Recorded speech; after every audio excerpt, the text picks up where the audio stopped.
धाराशिवमध्ये आज जनआक्रोश मोर्चा संतोष देशमुख आणि सोमनाथ सूर्यवंशींना न्याय मिळवून देण्याच्या मागणीसाठी रस्त्यावर उतरणार। संतोष देशमुख हत्या प्रकरणाच्या तपासाच्या संदर्भात पोलीस माहिती का देत नाहीत, वैभवी देशमुखचा सवाल। तर तपासाची वेळोवेळी माहिती देण्याची वैभवीची मागणी। विष्णू साठेची खंडणी प्रकरणाच्या बरोबरच आता हत्या प्रकरणाची सुद्धा चौकशी होणार। कस्टडी घेण्यासाठी विष्णू साठेला आज पुन्हा एकदा कोर्टामध्ये हजर केलं जाणार।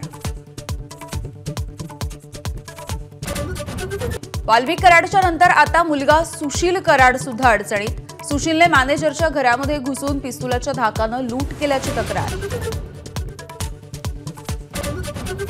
राजकारणामध्ये कधीही काहीही होऊ शकतं, शरद पवारांनी संघाचं कौतुक केल्याच्या प्रश्नावरती फडणवीसांचं सूचक विधान।